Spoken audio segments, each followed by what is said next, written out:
Good morning class. So देखिए last class आपको oral question homework मिले थे। आइए हम इसके सॉल्यूशन डिस्कस कर लें, फिर हम आगे इसके कंटिन्यू करेंगे। तो देखिए मेरा पहला क्वेश्चन क्या था, which synthetic fibre has silky texture. ऐसा कौन सा सिंथेटिक फाइबर है जो कि सिल्क की फीलिंग देता है, यानी कि सिल्क की प्रॉपर्टीज से मैच करता हुआ आपको देखने को मिलता है। बहुत सिंपल था, पहला कौन था, रेयॉन, यानी कि first answer is rayon, RAYON। Second, which synthetic fibre is use for making fishing nets and parachute ropes. हाँ, आप उस सिंथेटिक फाइबर की बात करें जो कि एकदम स्ट्रॉन्ग क्वालिटी का होता है, जो कि हम पैराशूट वगैरह में या फिर मछलियों पकड़ने वाली जो नेट होती है, जाल, उसमें हम यूज करते हैं, दैट इज नाइलॉन। क्लियर है। चलिए थर्ड हम देखते हैं, name the fibre that has a feel of wool. आप उस फाइबर का नाम बताया जो कि ऊल वाली फीलिंग आपको देता है, that is acrylic. Next one is which of the following absorb more water. आपके पास चार ऑप्शन है, आपको इन चारों ऑप्शन बताना है कि कौन सबसे ज़्यादा पानी एब्जॉर्ब करता है, कॉटन, नाइलॉन, रेयॉन या पॉलिस्टर। अब ध्यान से देखेंगे तो नाइलॉन, रेयॉन एंड पॉलिस्टर्स क्या है, सिंथेटिक फाइबर्स, और ये पानी बिल्कुल कम एब्जॉर्ब करते हैं। और कॉटन क्या है, नेचुरल फाइबर, और यही हमारा आंसर है, ये पानी ज़्यादा अमाउंट में एब्जॉर्ब करता है। Next, which of the following burn slowly with the smell of burning hair. यहाँ पे अगर आपने स्लोली पे फोकस किया तो आपको बहुत सारे ऑप्शंस मिल जाएंगे, लेकिन इसने ये कहा कि जो स्लोली भी जलता है और उसके साथ साथ हेयर की बर्निंग वाली स्मेल आए, दैट इज ऊल। वो आंसर कौन है, ऊल होता है। तो बस सारे ऑप्शंस आपके सही होंगे, आगे हम डिस्कस करते हैं फिर। तो आप नेक्स्ट हेडिंग डालेंगे सिंथेटिक प्लास्टिक। अब तक हम किसके बारे में पढ़ रहे थे, सिंथेटिक फाइबर्स। अब हम किसके बारे में पढ़ने जा रहे हैं, सिंथेटिक प्लास्टिक के बारे में पढ़ने जा रहे हैं। हाँ, ये वही प्लास्टिक है जिससे हम घर पे सामान वगैरह बना हुआ देख पाते हैं। तो हेडिंग डालेंगे synthetic plastics. We are probably passing through the plastic age. हम सब लोग उस एज से गुजर रहे हैं जिसमें कि मैक्सिमम सामान हमें प्लास्टिक का बना हुआ मिलता है। Almost everything around us is made of one और अदर काइंड ऑफ प्लास्टिक। हमारे आसपास मैक्सिमम चीज़ें जो है वो एक या एक से ज़्यादा प्लास्टिक्स को मिक्स करके बनाई गई होती हैं। Here we describe some commonly used plastic materials.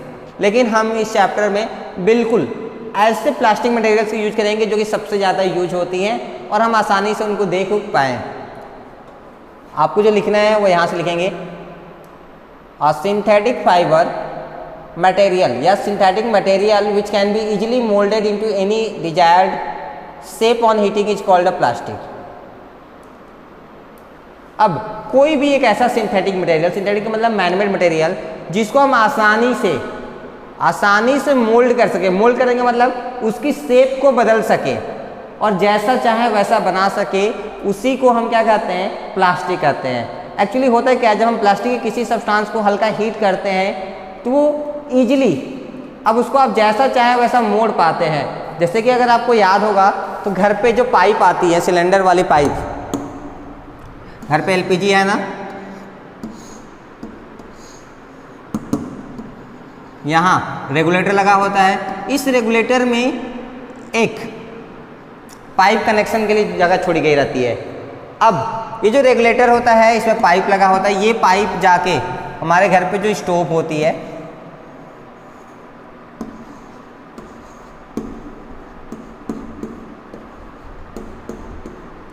यहाँ पे इसका कंट्रोलर लग गया,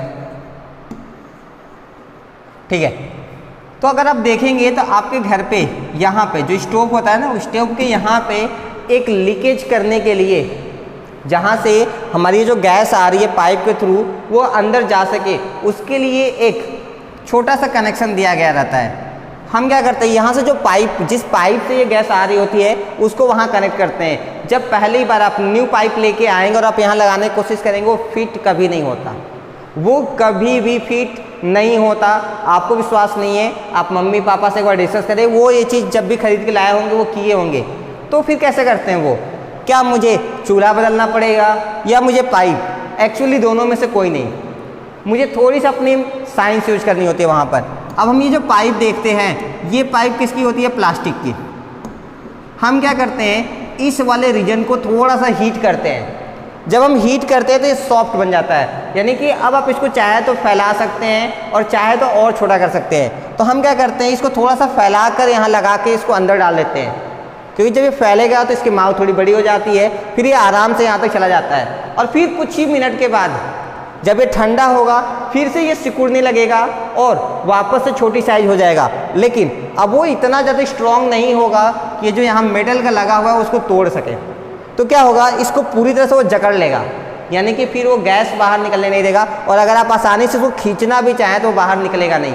तो निकालने के लिए भी, जब निकालना होता है तो भी यहाँ पर थोड़ा सा हीट किया जाता है ताकि वो फिर से लूज हो जाए और हम उसको बाहर निकाल सकें।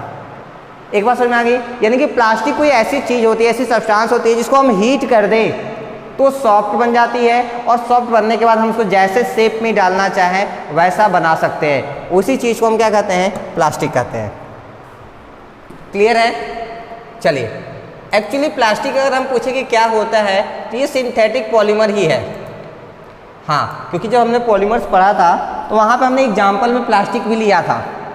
सम कॉमन प्लास्टिक्स आर, अगर हम कुछ कॉमन प्लास्टिक्स की बात करें तो पहला बेकलाइट होता है, दूसरा नायलॉन होता है, तीसरा टेरिलीन होता है, चौथा पॉलीथीन होता है, एंड पांचवा पॉलीविनाइल क्लोराइड जिसको हम PVC कहते हैं।